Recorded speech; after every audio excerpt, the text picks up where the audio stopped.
大家好，我是 Price Action Trader， 欢迎来到我的频道。今天我将会分享一个专业交易员都在使用，但是却不想让你知道的价格行为交易策略。我会以最简单明了的方法告诉你们什么是趋势，如何使用3个时间周期寻找出最精确的入场点，让你可以以最少的止损换取10倍的止盈。现在我们直接进行讲解。首先，我们来看一下市场趋势。在这个图表当中，你可能会觉得很乱，但无论是股票、期货、外汇以及数字货币市场，就只有3种走势，一种是上涨趋势，一种是下跌趋势，第3种就是震荡趋势，也叫无趋势。震荡趋势并不是我们要研究的话题，所以我们主要以上涨趋势和下跌趋势为主进行讲解。现在我们先来说一下上涨趋势，因为价格不会是一条直线直接上涨，而是像波浪一样会形成高点和低点，这样不断的抬高价格。当每一个新的高点都比前一个高点高，每一个新的低点也比前一个低点高的时候，这就是上涨趋势。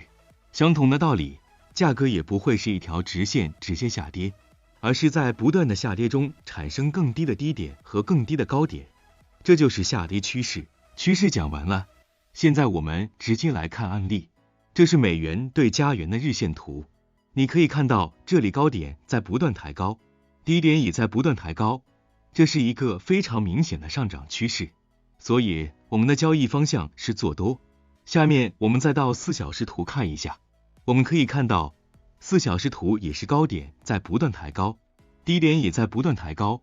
所以4小时也是上涨趋势。但是现在我们还不能直接做多，因为价格大概率会发生回调。根据分析，我将会在图中绿色的区域内进行交易，因为这里不仅是一个非常强的水平支撑，同时也是这波上涨回撤的 0.618 黄金分割位，说明这里的支撑力度非常强，是一个不错的入场位置。现在我们可以看到，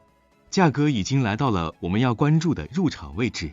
并且在4小时图中也形成了双底形态，这说明4小时也由原来的下跌趋势形成了上涨趋势。其实在这里我们完全可以直接凭借着这个双底进行入场做多，但是这样止损会很大，肯定会影响到盈亏比，所以我们现在要到15分钟周期寻找入场位，这就是15分钟图。图中的白色虚线就是刚才标注的4小时双底的颈线位，也是一个非常强的水平支撑位。我们可以看到，价格在刚开始的时候也是形成了一段下跌趋势，但是随着价格向上突破了低点前的高点之后，15分钟周期的趋势也由原来的下跌变成了上涨。关于这一点的原因，我会在这个案例结束后进行讲解，所以我们就可以在突破的这根 K 线直接入场做多，止损放在前期的低点加上一个 ATR 数值，止盈可以设置2倍的盈亏比。现在我们可以看到，价格还是比较顺利的来到了我们所设定的止盈位。讲到这里，如果你认为我的视频对你有帮助，请帮我点赞、点关注，并且发送给有需要的朋友。感谢大家对我的支持，我将会更加用心的制作更多的内容。总结一下，这套交易方法其实就是要求3个周期都要满足同一个趋势之后才可以入场交易。因为我个人比较喜欢波段交易，所以这里我使用的周期是日图、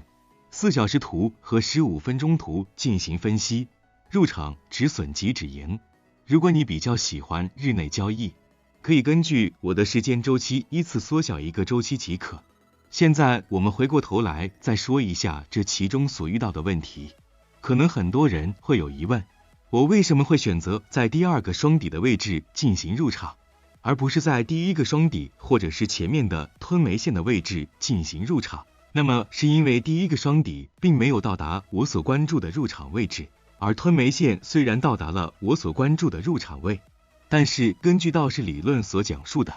价格要突破低点前的高点才能算作是趋势上涨，但是很明显价格并没有突破前期高点，所以暂时无法判断出4小时周期的趋势是上涨的。这也是为什么我会选择在15分钟周期突破了前期高点之后才入场的原因，今天就为大家分享到这里。关于空单的案例，大家可以根据上面所讲到的多单案例进行反向的操作即可。总之，这套交易系统的核心内在就是一定要确保大中小3个周期的趋势，要同样的趋势之后才可以入场。难点在于判断具体的入场位以及判断3个周期的趋势方向上，所以大家一定要多看几遍这期视频才可以真正的理解。别忘记关注我，我是 Price Action Trader，大家再见。